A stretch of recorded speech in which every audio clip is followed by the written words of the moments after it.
Well, welcome everyone to Goalkeepers. It's great to be back for year 2 and to see so many amazing goalkeepers in the audience. We hope you'll have an amazing day. Melinda and I will be back for our own session shortly, but first we'd like to welcome another goalkeeper to the stage.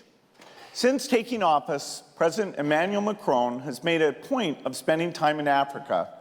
On each trip, he's placed a special focus on Africa's young people, and for good reason. African youth are the fastest growing generation in the world.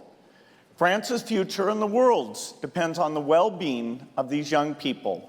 President Macron understands this, and it's why under his leadership, France continues to commit to fighting poverty and disease and to ensuring that young people have opportunities to live the healthy and productive lives they dream of. President Macron has declared that gender equality to be the great cause of his presidency. As he puts it, gender equality is an issue that has no borders. Investing in women and girls is one of the best things we can do to create the future that we all aspire to. When leaders like President Macron put women and girls at the heart of their agendas, it sends a really important signal to other leaders. And it sends an important signal to the world. Bill and I are very glad he's here today. Please help us in welcoming President Macron.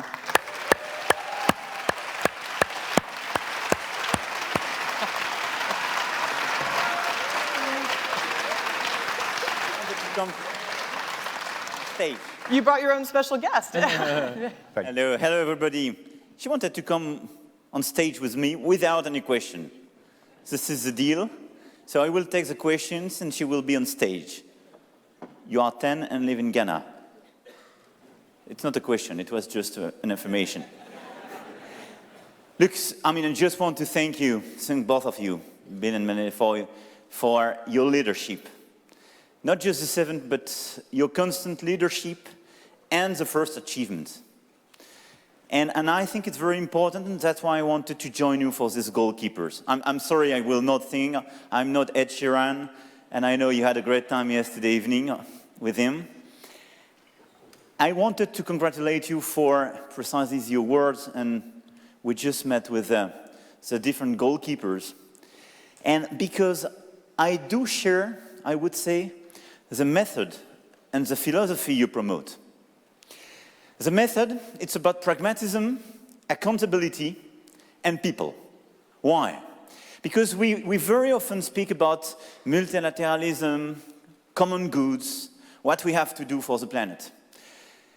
But very often we just have speeches without delivering.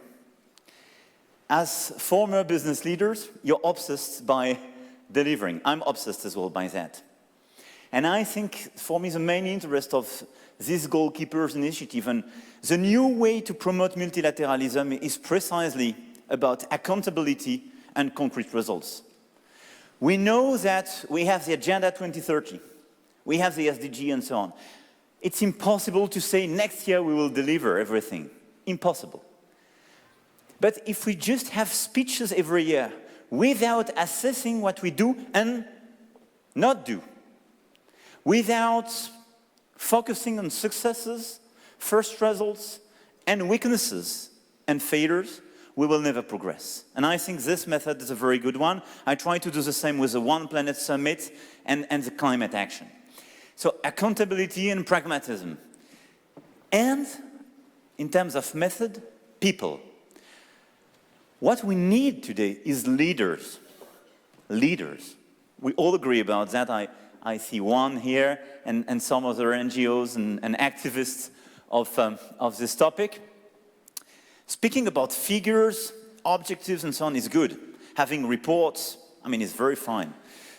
You need people to implement, but you need people to inspire, to push people to move, and to trigger big changes in our way to work, consume, decide, and so on. It means we need leaders. And that's why the Goalkeepers Initiative is creating a sort of broad and open club of talents, inspired people, dedicated to change everything. To push politicians to criticize what we do in our governments, in our countries, which is very important. And that's why this method for me is extremely fertile and promising. In terms of objective and where I'm here and where I do believe that we have a lot of things in common and a common agenda. Obviously, we have our global agenda and the Agenda 2030 and our SDGs. And I want us to do much more. Why? Because I do believe in multilateralism. I do believe in our ability to deliver following this agenda. I committed myself, and for France, we will go from 10 billion to 15 billion by 2022 a year in terms of development aid. And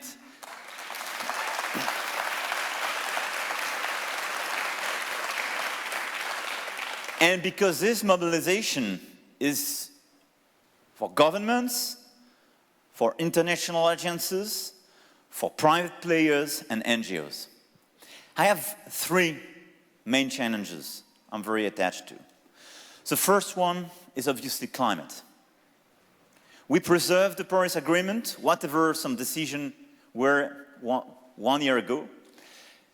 And I think our reaction precisely is this common gathering and the fact we decided to focus on results started to work. We are lagging behind. We are not delivering following the line of Paris Agreement. We are late. And the first consequences of all these climate changes are here. Everything is in a big time of acceleration. But last year, with the One Planet Summit, we had very first commitments from the finance side. We gathered a few months ago the sovereign funds, and they committed now to invest much more on climate. And what we have to do, and we will have this afternoon the second summit, and Bill will be here, I know that, and thanks for your presence and your commitment, both of you. But we have to shift 1/3 of the global finance, the global asset managers and so on, from the day-to-day business to the climate business. This is pretty much the objective. We are not speaking about additional new big figures we will never deliver. But it's just to say, we'll live in the same planet, look at the situation, look at the hurricanes, look at the new desert, look at the new poverty created by climate change. Okay, you have to invest. It's good for the planet, but it's good for you as well. We will create this big shift, and 1/3 of this overall business is reachable, and that's one of the critical action. On top of that, I will put all our development aid under a sort of Paris Agreement compliance, with 100% of our development being totally compliant with Paris Agreement, and I think all the different countries of the United Nations should do the same. We have a lot of other initiatives on climate we will take and announce this afternoon, but I do believe in these concrete milestones. We took 12 pledges and commitments, and we will see where we are and what we have to add. Second is education. Education is absolutely key. From now to 2030, we will have more than 600 million children supposed to go to school without a solution today. And 444 million of them are in Africa. This is a big question. Because if we don't educate them, if we don't teach them, but it's not just about teaching them, it's providing, obviously, math, languages, skills, but values, openness. Which kind of world will we prepare for ourselves and our children? For sure, we will leave the floor to crazy people to educate them, or we will leave the floor to nothing, which means we will create new poor people, we will create fanaticism, obscurantisms in a lot of countries. That's why education is absolutely critical, and that's why with President Macky Sall, and thanks to your commitments as well, we launched this global partnership for education, and the replenishment of this global partnership with $2.5 billion commitment getting beginning of this year, with a very strong focus on Africa and especially on young girls. Why? Because the critical issue in terms of equality, opportunities, demography, because it's one of the key points of your report in Africa, is about girl education. 63% of non-educated adults today are women. That's the deep root of the gender inequalities. One of the critical issues we have regarding the African demography is the fact that this is not a chosen fertility. I always say, please present me the lady who decided, being perfectly educated, to have 7, 8, 9 children. Please present me the young girl who decided to leave school at 10 in order to be married at 12. And this is not teaching African people from New York. This is a pure bullshit to say that. A lot of African leaders today now dare to have this kind of speech. This is just because a lot of girls were not properly educated. Because people de facto in these countries, but here as well, decided that the rights of these girls were not exactly the same as the rights of the young man, which is unacceptable. I'm fine with a lady having 7, 8 children if this is her choice after education. This is not the case today. That's why for me education is the main answer. First, to avoid the worst. Second, to maximize opportunities in African countries and in the rest of the world. Third, to properly monitor demography, because it will be a chosen demography. My third fight is about health. And I have to say that with Bill and Melinda, we had a lot of discussions about this issue. And this is very complementary with education, mind and body. And this is what we do believe in. You have investment in human capital, education on one side, and health on the other side. That's why I accepted, and we will organize in 2019, the replenishment of the Global Fund for AIDS, tuberculosis, and malaria, because I think that's a very important focus.